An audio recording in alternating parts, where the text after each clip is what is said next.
کیا آپ جانتے ہیں کہ ایشیا کی سب سے مشہور گاڑی جسے آج لاکھوں لوگ استعمال کرتے ہیں دراصل ایشیا میں پیدا نہیں ہوئی بلکہ 17ویں صدی میں فرانس میں ٹوکیو کے رکشوں، ڈھاکہ کے رنگین سائیکل رکشوں اور ممبئی کے آٹو رکشوں سے پہلی انسانی طاقت سے چلنے والی ٹیکسی پیرس میں آئی۔ اس کا نام تھا ونگریٹ۔ سلاد کے ڈریسنگ کی وجہ سے نہیں بلکہ اس لیے کہ یہ ان ٹھیلوں جیسی لگتی تھی جن پر سرکہ بیچنے والے سامان ڈھونڈتے تھے۔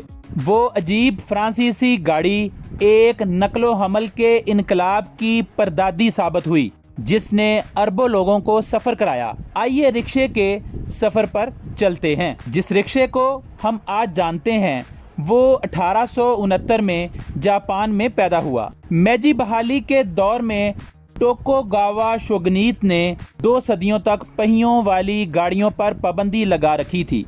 جب پابندی ختم ہوئی تو جن رکشہ آیا جس کا مطلب ہے انسانی طاقت سے چلنے والی گاڑی۔ کس نے ایجاد کیا یہ معمہ ہے لیکن اثرات حیران کن تھے۔ 1876 تک جاپان میں 1,36,000 رکشے دوڑ رہے تھے۔ سستی سواری اور ہزاروں مزدوروں کو کام کھینچے جانے والے رکشوں کا دور شروع ہو چکا تھا۔ پھر 1880 کے قریب لوگوں نے سوچا پاؤں سے کھینچنا مشکل ہے، ڈرائیور کو سائیکل پر بٹھا دو۔ سائیکل رکشہ جسے پیڈی کیب یا تریشا بھی کہتے ہیں پہلی بار 1929 میں سنگاپور میں آیا۔ 6 سال میں اس نے روایتی رکشے کو پیچھے چھوڑ دیا۔ آج یہ سب سے زیادہ بنگلہ دیش میں پھیلا پھولا۔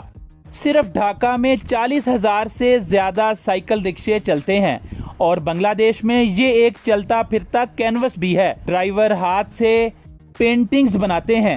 2023 میں یونیسکو نے اسے غیر مادی ورثہ قرار دیا اور ایوارڈ بھی دیا۔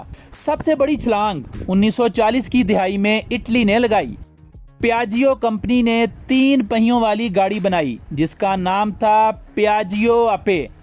یہ آج کے آٹو رکشوں کی جد امجد ہے۔ ہندوستان میں ایک صنعت کار نولمل فیروڈیا نے اسے دیکھا، 2 آپے خریدے، ان میں ترمیم کی اور 1948 میں پہلا آٹو رکشہ وزیر اعظم نہرو کو پیش کیا۔ سبز اور پیلا رکشہ فوری قبول ہو گیا۔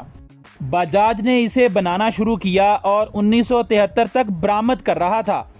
آٹو رکشہ دنیا میں پھیل گیا۔ تھائی لینڈ میں ٹک ٹک، سری لنکا میں بیبی ٹیکسی، نائجیریا میں کیکے نا پیپ۔ یہ ترقی پذیر دنیا کی سب سے سستی اور پیاری سواری بن گیا اور بدقسمتی سے سب سے زیادہ آلودہ بھی۔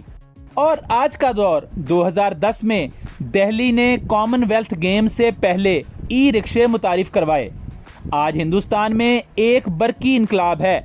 جہاں مغرب میں لگژری الیکٹرک کاریں ہیں وہاں ہندوستان کی سبز تبدیلی 3 وہیل سے ہے۔ 2022 میں ای رکشوں نے پہلی بار پیٹرول اور ڈیزل والوں کو فروخت میں پیچھے چھوڑ دیا۔ 2023 تک ان کا مارکیٹ میں 54% حصہ تھا۔ یہ صفر اخراج کرتے ہیں، شور کم کرتے ہیں اور فی کلومیٹر صرف 27 پیسے میں چلتے ہیں، جبکہ ڈیزل میں 3 روپے۔ وہ عاجز سا رکشہ جو فرانس میں پیدا ہوا، جاپان میں سنوارا گیا، ایشیا میں سائیکل سے چلا، اٹلی میں موٹر لگی اور ہندوستان میں بجلی سے توانا ہوا، ایک بار پھر خود کو ایجاد کر رہا ہے۔ تو یہ ہے حقیقت۔ ہم ہائپر لوپس اور اڑنے والی کاروں پر اربوں ڈالر خرچ کر رہے ہیں، لیکن جو گاڑی اگلے ارب لوگوں کو منتقل کرے گی وہ وہی ہے جو پچھلے 150 سال سے سڑکوں پر موجود ہے۔ خاموش، سستی، موافقت پذیر۔ 17ویں صدی کے پیرس سے لے کر دہلی کی لیتھیم آئن سے چلنے والی گاڑیوں تک رکشہ کبھی ماضی کی باقیات نہیں تھا، وہ ہمیشہ مستقبل کی گاڑی تھا اور اس کا سب سے دلچسپ سفر ابھی شروع ہی نہیں ہوا۔ آپ بھی رکشے پر سفر کریں اور آبجیسٹری کو لائک کریں۔